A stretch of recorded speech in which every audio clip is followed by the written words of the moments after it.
Viewers আসসালামু আলাইকুম, আশা করি সবাই ভালো আছেন। এই মুহূর্তে আমি আপনাদের দেখাবো হচ্ছে আমার একটা ছোট্ট বাগান আছে এখানে।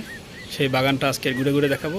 শাকসবজির বাগান, আপনারা দেখলে খুশি হবেন যে শহরের মধ্যে ছোট্ট একটু জায়গার মধ্যে যে ছোট বাগান বানানো যায়, সেটা আজকে আপনাদের দেখাবো। চলুন বন্ধুরা। থাকি সে বাসাটা আছে, এই দেখতে পাচ্ছেন, বাসা থেকে বের হয় একদম সোজা। দেখতে পাচ্ছেন এখানে থানকুনি পাতা হয়ে আছে, কেউ খাচ্ছে না এগুলা, কিন্তু আমরা এগুলো শহরে পাই না। দেখতে পাচ্ছেন কত বড় বড় থানকুনি পাতা, এগুলো যে কত বড় উপকারী পাতা কেউ জানেন না। দেখতে পাচ্ছেন আমি আমার ছোট বাগানে যাচ্ছি। এখানে একটা ছোট বাগান বানানো হয়েছে। দেখতে পাচ্ছেন এখানে শাকগুলো কিন্তু ডাঁটা শাক বলে যেটাকে, এটা কিন্তু আমার খুব পছন্দ। ডাঁটা শাক, ডাঁটা খাই না কিন্তু শাক পছন্দ করি। চলুন আমরা আর কথা নেই বেরিয়ে আমাদের ছোট্ট বাগানটা ঘুরে দেখাই আপনাদের। এই যে আমার দেখতে পাচ্ছেন, এটা হচ্ছে ছোট্ট বাগান।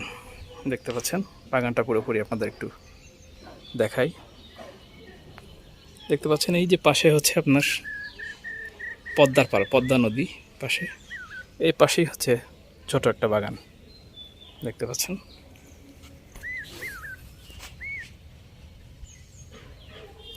এখানে আছে মরিচ গাছ, কাঁচা মরিচ গাছ।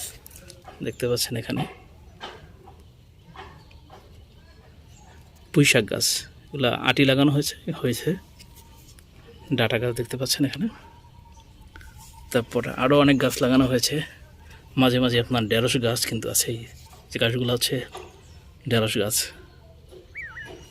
এগুলো মোটামুটি কিন্তু আপনি শহরে আপনি ছাদের উপরে অথবা আপনার যদি বাড়ির নিচে ছোট জায়গা থাকে, আপনি সেখানে কিন্তু এগুলা ঢেঁড়স গাছ, পুঁই শাক গাছ, কাঁচামরিচ গাছ এগুলো কিন্তু লাগাতে পারেন।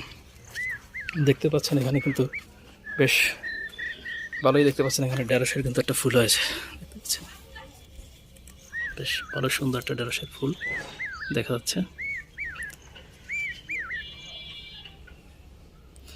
ঢেঁড়স ফুল এবং ডাঁটা গাছগুলো দেখতে পাচ্ছেন বেশ বড় হয়েছে। এটা সকালবেলা দেখালে ভালো হতো, বাট এখন একটু রোদ উঠে গেছে, যার কারণে খারাপ লাগতেছে। দেখতে পাচ্ছেন এই যে ঢেঁড়স, এই গাছে ঢেঁড়স হয়েছে। ঢেঁড়সগুলো কিন্তু খাওয়া যায়, একটু বেশি বড় হয়ে গেছে এগুলা, কিন্তু এগুলা এরকম একটা ঢেঁড়স গাছ থাকলে কিন্তু অনেকগুলো ঢেঁড়স হয় একটা ঢেঁড়স গাছ, বেশ ভালো লম্বা হয়। দেখতে পাচ্ছেন কত সুন্দর ঢেঁড়স গাছগুলা, দেখতে কিন্তু বেশ সুন্দর লাগে।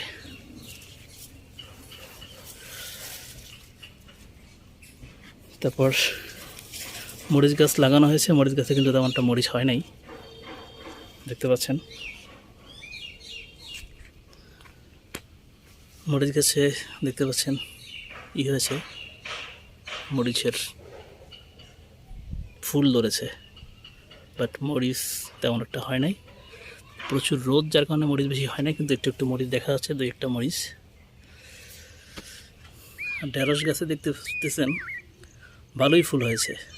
আর ঢেঁড়স গাছে কিন্তু ভালো ফলন। মোটামুটি আপনি একটু যত্ন করলে, গোড়ায় পানি টানি দিয়ে দিলে, একটু হালকা সার দিয়ে দিলে ভালো হয়। তারপরে কিন্তু মোটামুটি বেশ ভালোই ঢেঁড়স হয়েছে। দেখে নাই, ঢেঁড়সে কিন্তু মোটামুটি হয়েছে, ঢেঁড়স হইতেছে, ফুলগুলাই হয়ে দেখতে পারতেছেন।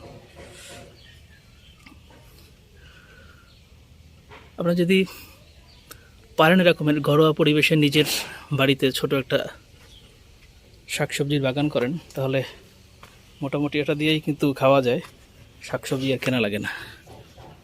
দেখেন কত সুন্দর ঢেঁড়সের ফুল, সত্যি সুন্দর না?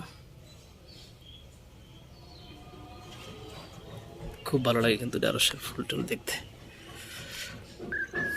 যাই হোক, আজকে আমাদের এই ছোট বাগানটা আপনাদের সাথে শেয়ার করলাম। ভিডিওটি ভালো লাগলে অবশ্যই লাইক করবেন এবং কমেন্টে জানিয়ে দেবেন আপনার এরকম ছোট্ট বাগান আছে কি না।